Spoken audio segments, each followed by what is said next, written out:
Hi friends, welcome to minds academy YouTube channel. నా పేరు Ram Siddharth. 2018-19 APSA రిక్రూట్మెంట్లో నాకు స్టేట్ 15th ర్యాంక్ వచ్చింది. ప్రెసెంట్ నేను స్టేషన్ ఫైర్ ఆఫీసర్గా జాబ్ చేస్తున్నాను. ఎగ్జామ్లో నా స్కోర్ వచ్చి 243 marks, GS 117 marks, arithmetic 128 marks. Uniform job అనేది చాలా మందికి ఒక dream job. But proper awareness and strategy లేక చాలా మంది వాళ్ళ డ్రీమ్ని సాధించలేకపోతున్నారు. యూనిఫామ్ జాబ్ అనే వాటికి ఏజ్ లిమిట్ అనేది ఉండటం వల్ల మనం 1 or 2 అటెంప్ట్సే ఇవ్వగలుగుతున్నాం. ఆ 1 or 2 అటెంప్ట్స్ అనేది ప్రాపర్ స్ట్రాటజీ అండ్ అవేర్నెస్తో కనుక మనం ఇచ్చినట్లయితే సక్సెస్ చాలా ఈజీగా వస్తుంది. ఫస్ట్, మీ అందరికీ చాలా మందికి సిలబస్ ప్యాటర్న్ తెలిసే ఉంటుంది. బట్ కొత్త వాళ్ళ కోసం మరొకసారి మనం చెప్పుకుందాం. వీటిలో ముఖ్యంగా station fire officer, SI civil, SI AR, APSP SI and deputy jailer ఈ పోస్ట్కి రిక్రూట్మెంట్ అనేది నోటిఫికేషన్లో ఉంటుంది. ఏజ్ లిమిట్ అనేది జనరల్ కేటగిరీ వాళ్ళకి మాక్సిమం 25 years ఉంటుంది. మిగిలిన బ్యాక్వర్డ్ క్యాస్ట్ అండ్ ఎస్సీ ఎస్టీస్కి కొంచెం ఏజ్ రిలాక్సేషన్స్ అనేది ఉంటుంది. ఎగ్జామ్ ప్యాటర్న్ వచ్చేసేసి ఫస్ట్ ప్రిలిమినరీ ఎగ్జామ్ ఉంటుంది. అందులో GS separate paper and arithmetic separate paper ఉంటుంది. జనరల్ క్యాండిడేట్స్ అయితే ప్రతి పేపర్లో 40% మార్క్స్ మినిమం సంపాదించి ఉండాల్సింది. బట్ బీసీకి అయితే 35% మార్క్స్, ఎస్సీ ఎస్టీకి 30% మార్క్స్ రిలాక్సేషన్ అనేది ఉంది. అలానే నెక్స్ట్ ఈవెంట్స్ ఉంటుంది. ఈవెంట్స్లో మెన్కి వచ్చి 1600 meters, 100 meters and long jump ఉంటుంది. వాటి టైమింగ్స్ అవన్నీ కూడా మనకి నోటిఫికేషన్లో డీటెయిల్గా ఉంటుంది. ఈవెంట్స్ క్వాలిఫై అయిన వాళ్ళందరికీ మెయిన్స్ ఎగ్జామినేషన్ ఉంటుంది. మెయిన్స్లో first English and Telugu qualifying papers, అలానే GS and arithmetic paper, total 4 papers ఉంటాయి.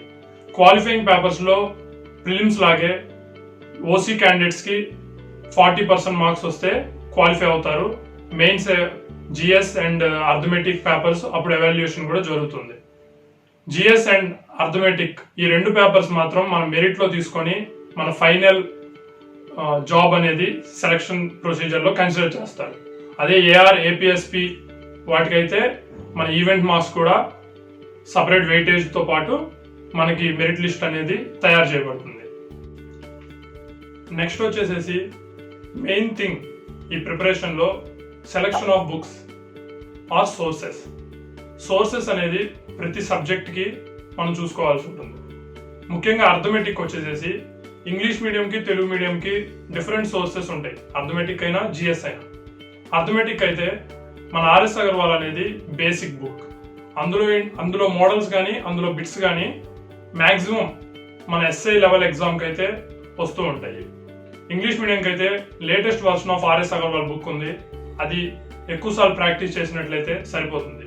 తెలుగు మీడియం వాళ్ళకి లేటెస్ట్ వర్షన్ లేదు. బట్ ప్రీవియస్ ఎడిషన్ అయినా కానీ మనం ఎక్కువసార్లు రివిజన్ చేసినట్లయితే సరిపోతుంది.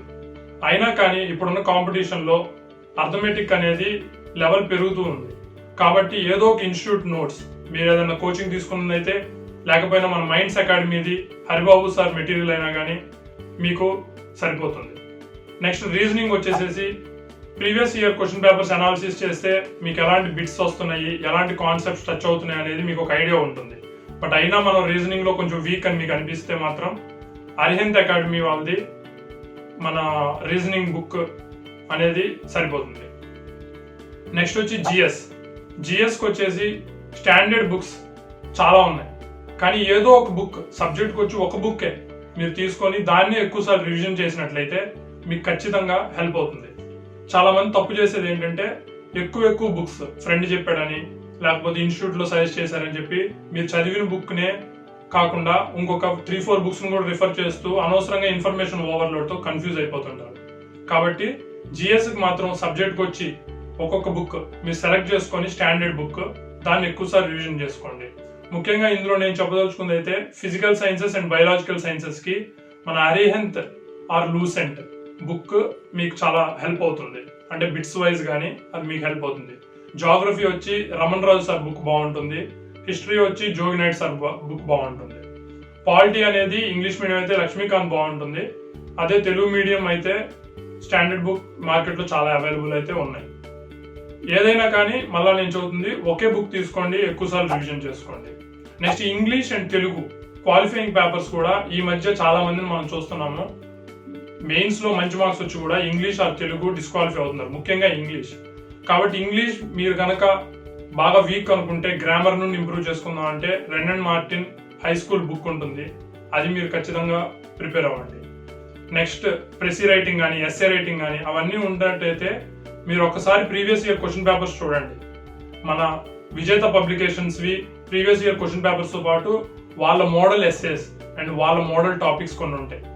అవి కనుక మీరు రెగ్యులర్గా ప్రాక్టీస్ చేస్తే ఎగ్జామ్ ముందు 1 డేనో ఎగ్జామ్ ముందు 1 వీకో కాకుండా రెగ్యులర్గా మీరు ప్రిపరేషన్ స్టార్ట్ చేసినప్పటి నుండి ప్రాక్టీస్ చేస్తే మీకు చాలా ఈజీగా ఆ English and Telugu qualifying papers మీరు సక్సెస్ అవుతారు.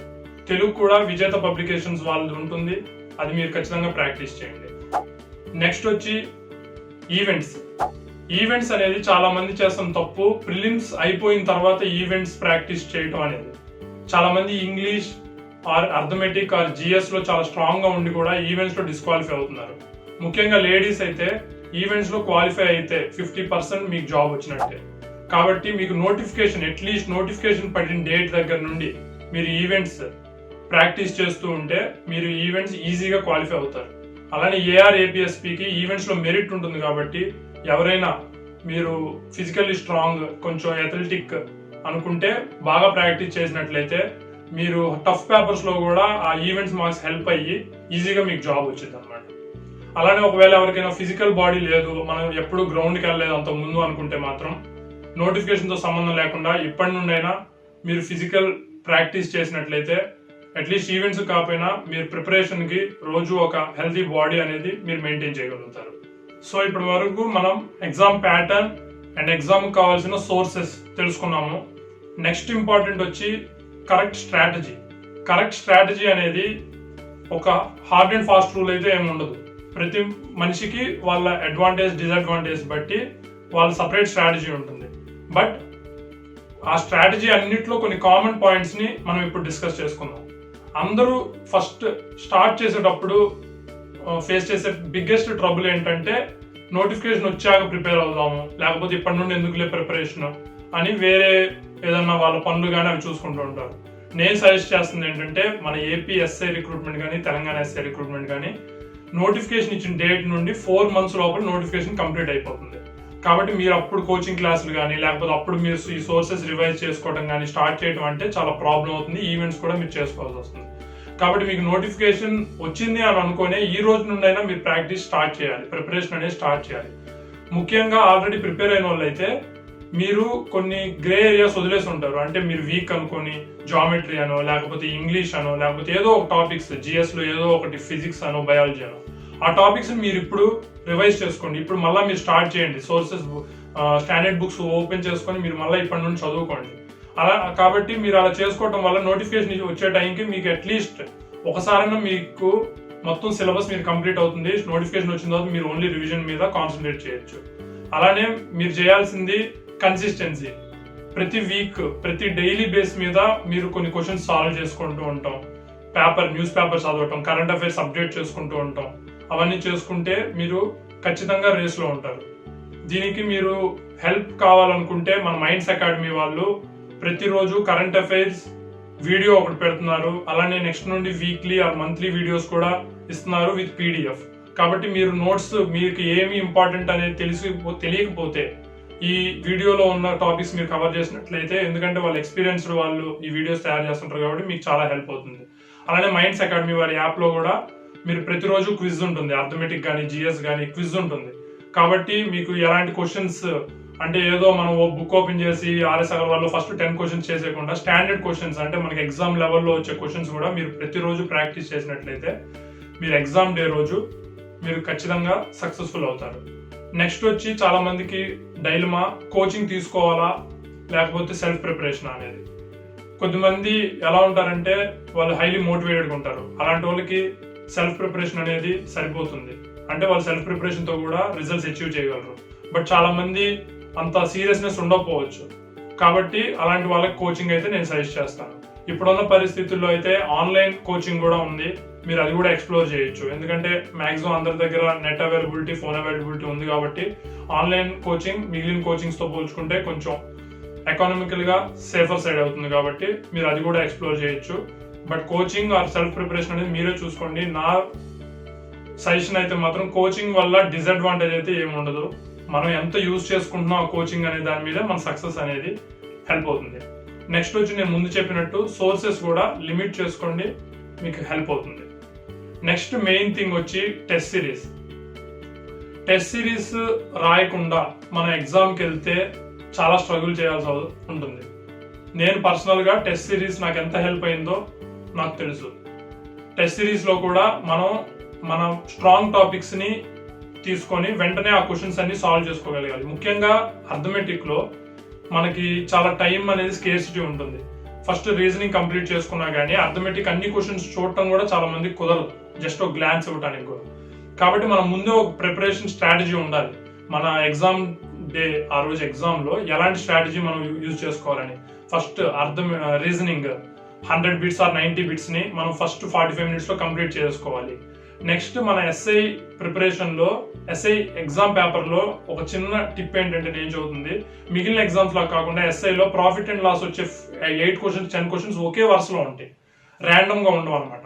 కాబట్టి మీరు కనుక మీ స్ట్రెంత్ టాపిక్స్ ముందే సెట్ చేసుకుంటే profit and loss, time and work, next మన రేషియో అండ్ ప్రపోర్షన్, మీ స్ట్రెంత్ టాపిక్స్ అని మీరు ముందే పెట్టుకొని ఈ 45 మినిట్స్లో నేను ఈ 5 టాపిక్స్ చేసేస్తాను అని మీరు కనుక దాన్నే మీరు టెస్ట్ సిరీస్లో రెప్లికేట్ చేసుకుంటూ ఉంటే, ఆ స్ట్రాటజీని ఫాలో అవుతూ ఉంటే, మీరు ప్రతి టెస్ట్ సిరీస్ని అదే మన ఫైనల్ ఎగ్జామ్ లాగా ట్రీట్ చేసి రాసుకొని అయిపోయిన తర్వాత దాన్ని అనాలిసిస్ చేసుకొని మనం టార్గెట్ ఏం పెట్టుకున్నాం, మనం ఎంత అచీవ్ చేసుకున్నాం, మనం 45 మినిట్స్లో చేయాలనుకున్న రీజనింగ్ ఎన్ని మినిట్స్లో మనం కంప్లీట్ చేసుకోగలిగాం, ప్రాఫిట్ అండ్ లాస్ ఆ క్వశ్చన్స్ మనం చేయగలిగినవి ఈ టైంలో మనం అనుకున్నవి ఈ టైంలో చేసుకోగలిగామా అని మీరు అనలైజ్ కనుక చేసుకోగలిగినట్లయితే ఫైనల్ ఎగ్జామ్లో మీరు ఒక ఫైనల్ ఎగ్జామ్ రాస్తున్న భావన ఉండదు, ఇంకొక ఎగ్జామ్ రాస్తున్నట్టే ఉండి ఈ టెస్ట్ సిరీస్ రాస్తున్నట్టే ఉండి చాలా బెస్ట్ పెర్ఫార్మెన్స్ ఇవ్వచ్చు. ప్రెషర్, నెక్స్ట్ స్ట్రెస్ అలాంటివి ఏమి మీరు ఫీల్ అవ్వరు. ఇంకోటి నేను చెప్పదలుచుకుంది, చాలా మంది కోచింగ్ ఇన్స్టిట్యూట్లు కానీ యూట్యూబ్లో కానీ మీరు షార్ట్ కట్స్ అని చెప్పి క్యాండిడేట్స్ అందరూ షార్ట్ కట్స్ వాళ్ళకి ఎక్కువ రెస్పెక్ట్ ఇవ్వటం, లేకపోతే అదే దీనికి కావాల్సిన లేకపోతే షార్ట్ పాత్ అనుకోవటము అని అనుకుంటున్నారు. యాక్చువల్గా షార్ట్ కట్స్ అనేది చాలా ఇంపార్టెంట్, నేను అందులో డినై చేయట్లేదు. కానీ బట్ ఇప్పుడున్న ప్యాటర్న్ ప్రతి ఇయర్ చేంజ్ అయిపోతుంది. 280, 290 ఉండాల్సిన కట్ ఆఫ్ ఇప్పుడు 230కి వచ్చేస్తుంది. కాబట్టి మీరు అర్థం చేసుకోవాల్సింది టఫ్నెస్ పెరుగుతుంది. కాబట్టి కాన్సెప్ట్ ప్లస్ షార్ట్ కట్ అనేది మీరు తెలుసుకోగలిగినట్లయితే, మీరు ఎగ్జామ్లో అది ప్రాక్టీస్ చేయగలిగినట్లయితే, ఫైనల్ ఎగ్జామ్లో ఒకవేళ షార్ట్ కట్ మీరు ప్రాక్టీస్ చేయలేకపోయినా, అంటే అక్కడ అప్లై చేయలేకపోయినా, కాన్సెప్ట్ ఉండటం వల్ల ఒక half minute or 1 minute extra తీసుకున్నా కానీ మిగిలిన వాళ్ళ మీద మనకు ఒక ఎడ్జ్ వస్తుంది. షార్ట్ కట్టే అయితే, ఎందుకంటే ఫ్యాకల్టీస్ కూడా షార్ట్ కట్స్ అనేది ఆ మోడల్కి ప్రిపేర్ అయ్యి వస్తారు. ఒకవేళ ఆ మోడల్ అనేది రాకపోతే మన ఫైనల్ ఎగ్జామ్లో మనం చేసే క్యాపబిలిటీ మనకు ఉండాలంటే కాన్సెప్ట్ కూడా ఈక్వల్లీ ఇంపార్టెంట్. కాబట్టి మీరు టెస్ట్ సిరీస్లో కూడా కాన్సెప్ట్ ప్లస్ షార్ట్ కట్ రెండు మిక్స్ చేసుకొని మీరు టెస్ట్ సిరీస్ నెక్స్ట్ మీ మామూలు ప్రాక్టీస్లో కూడా ప్రాక్టీస్ చేసినట్లయితే మీరు ఖచ్చితంగా అర్థమెటిక్ అనేది పెద్ద ప్రాబ్లం అవ్వదు. జిఎస్ కూడా రెగ్యులర్ కన్సిస్టెంట్ ప్రిపరేషన్తో పాటు కరెంట్ అఫైర్స్తో లింకేజ్. ఎకానమీకి అయితే ఒక స్టాటిక్ అనేది ఉండదు, స్టాటిక్ ఉన్నా కానీ కరెంట్ అఫైర్స్ ఎక్కువ ఉంటుంది. ఇప్పుడు బడ్జెట్ రిలీజ్ అయింది, బడ్జెట్ గురించి కరెంట్ అఫైర్స్తో లింక్తో మన స్టాటిక్ పోర్షన్ని ఇంటర్లింక్ చేసుకోవాలి. అలా ఇంటర్లింకింగ్ వాళ్ళకే ఈ మధ్య సక్సెస్ అనేది మా బ్యాచ్మేట్స్ని కూడా నేను చూశాను, వాళ్ళ స్ట్రాటజీస్ కూడా నేను విన్నాను. ఈ ఇంటర్లింకింగ్ ఒకటి, నెక్స్ట్ పర్ఫెక్ట్ స్ట్రాటజీ ఒకటి, టెస్ట్ సిరీస్ ఒకటి, ఇవన్నీ కలిగినట్లయితే మీరు ఖచ్చితంగా సక్సెస్ అనేది చాలా ఈజీగా మీరు అచీవ్ చేయగలుగుతారు. సో ఈ ప్రిపరేషన్ మొత్తాన్ని మీరు ఒక బర్డెన్ గానో లేకపోతే మీ డ్రీమ్కి దగ్గరగా అవుతున్న ఒక జర్నీ లాగా మీరు ఒక్కసారి అలా విజువలైజ్ చేసుకోండి. వన్స్ మీరు కన్నా సక్సెస్ అయిన తర్వాత సొసైటీ మిమ్మల్ని చూడటం కానీ, మీ పేరెంట్స్ మీ మీద ఫీల్ అయ్యే ప్రౌడ్నెస్ కానీ, లేకపోతే తర్వాత మీకు సర్వీస్లో ఉండే హెల్ప్ చేస్తున్న నేచర్ వల్ల మీరు సాటిస్ఫాక్షన్, ముఖ్యంగా మీ సెల్ఫ్ సాటిస్ఫాక్షన్ కానీ, వాటన్నిటితో పోల్చుకుంటే ఈ ప్రిపరేషన్ అనేది చాలా చిన్న పార్ట్ అండ్ చాలా ఇంపార్టెంట్ పార్ట్. బట్ అందులో ప్రతి డీటెయిల్ని మీరు ముందుగానే ప్లాన్ చేసుకోగలగాలి. ఏదైనా టాపిక్ని మనం లక్ వదిలేయటం అనో, లేకపోతే ఇందులో ఏంటి తక్కువ క్వశ్చన్స్ వస్తున్నాయి అనుకోవటం, అలా ఉండకూడదు. ఇప్పుడున్న పరిస్థితుల్లో నోటిఫికేషన్ కొంచెం టైం పట్టొచ్చు అని అనుకుంటున్నా కానీ దాన్ని మీ పాజిటివ్ సైడ్గా మీరు ఆలోచించుకొని మీ వీక్నెస్ మీద ఇప్పుడు ట్రై చేసుకుంటే ఇప్పుడు కనుక ప్రాక్టీస్ చేసినట్లయితే మీరు ఫైనల్ ఎగ్జామ్ అప్పుడు చాలా ఈజీగా దాన్ని క్రాక్ చేయగలరు. అండ్ ఇంకా మీకు ఏమైనా క్వెరీస్ ఉన్నా కానీ మీకు ఏమైనా రిక్వైర్మెంట్స్ ఉన్నా కానీ కింద కామెంట్ బాక్స్లో మీరు మెన్షన్ చేయండి. ఇలాంటి more strategy videos and different services కానీ గ్రూప్ 1 గ్రూప్ 2 కానీ ఇంటరాక్షన్ విత్ టాపర్స్తో కానీ మైండ్స్ అకాడమీ వాళ్ళు చాలా వీడియోస్ ప్లాన్ చేస్తున్నారు. కాబట్టి మీరు minds academy YouTube channel subscribe చేసుకోండి. కింద ఉన్న కాంటాక్ట్ నెంబర్ కూడా మీ రిక్వైర్మెంట్స్ ఆ క్వెరీస్ని కాంటాక్ట్ చేసి ఖచ్చితంగా మీ క్వెరీస్ అన్నిటినీ వచ్చే నెక్స్ట్ వీడియోస్లో ఖచ్చితంగా అకాడమీ వాళ్ళైతే అడ్రస్ చేస్తారు. Thank you and all the best.